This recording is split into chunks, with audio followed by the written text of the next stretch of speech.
Hello, hello. À, chỉ là cái làn số nó hụt có mai lâu chén nó sẵn được có mua cái đàn hay vắng nghe cái lâu. Ý nghĩa ông gì này. Đây cái chuyện bao một tay bike V-Strom SX250. Nên khẩn sắc nuông khóc mấy khẩn. Căn bike SF250 ain jixar. Ain 45mm 40mm velin sang dawa tlemin idra khal har ve dawa a engine te a chain set a tit vel zong zong an kim kan bike te nen ang ve kamo gear ratio zong zong eng ma boyam lo ma se ma hi tour bike tiang khani tour bike lang ram ni la duan tiang no ha ni kong cha po tlan nuam kong chia a po tlan nuam khal ha dam si ang kha ni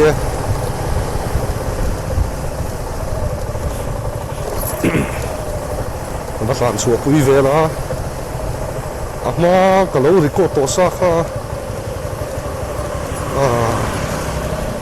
o lo chen na sal tu mo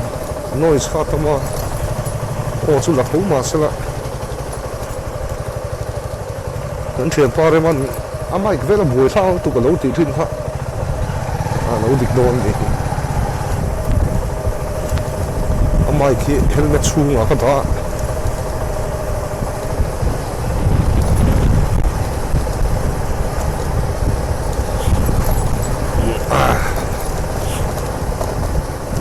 ô lâu là chiang này tụi cái beng cheng đó lâu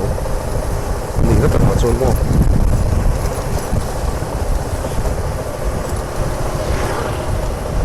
chuan hi nuam ko mo kong chia po ni se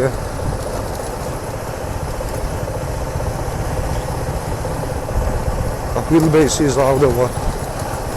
kan bike ai ni soi thiam dan chuan hian in tlen in ko na ni ga kan bike ai chuan nuam lo deuh em ti thei mà sẽ cái chuan ka sang tu lo nuam phian ka tia cái lai thei ve ko nga chi la chong ho thei ni son ve khang khan la sau thả ve ki mo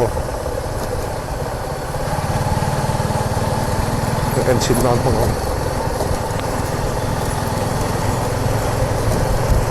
ông body han ri check check om lo nó smooth tu engine te ông bay khum phim po ni thong mai anh lại in vua hong hi ala ngan tha mo ni hi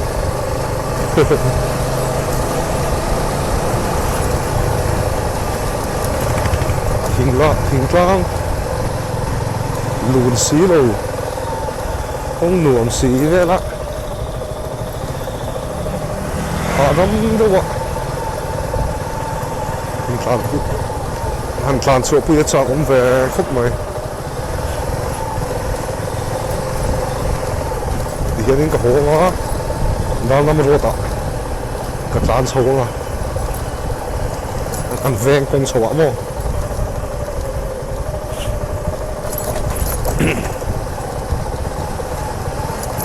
chuan thuyền pa hi bike ka pe nga ho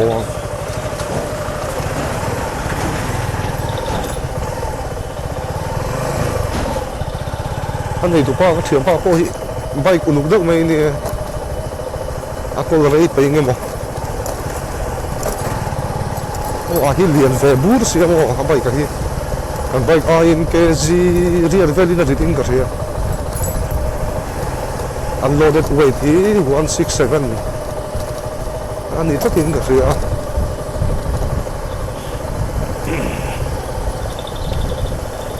mà sẽ rit zo pon na se chu lo hei kan chuan ne sim siwa ma hi steering von vel zong zong ne hianin duang tha la control ve phei tlop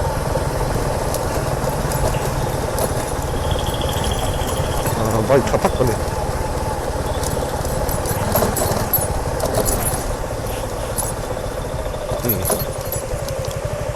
ngay đào làm chùa hiền ăn chùa ô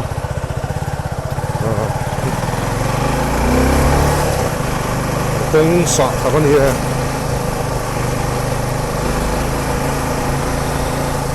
trái công thị trong cái đâu này ô anh phèn công à chuan four wheel hin là tán thầy đâu á two wheel hậu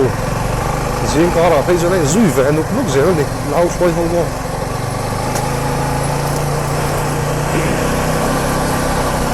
cái tiền công tiền thế two wheel là có là lâu cao trăng thấy này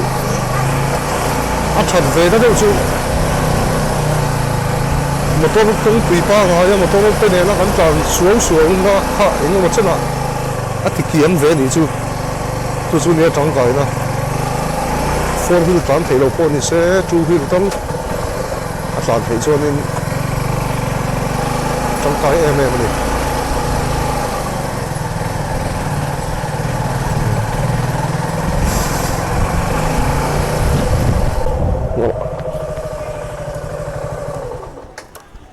cũng sao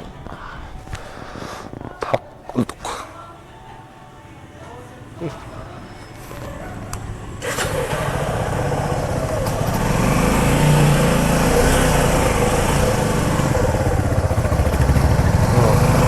quay số đó cái lại hiện cái gì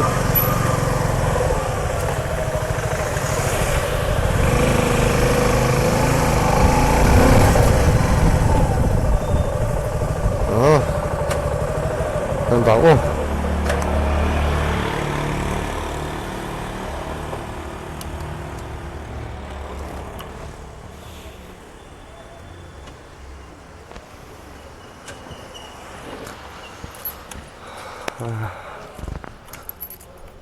nuông veng khóc mấy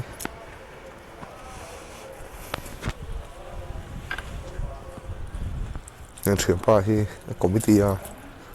committee chung in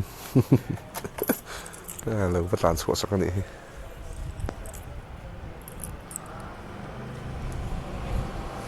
tỷ重肯定没落实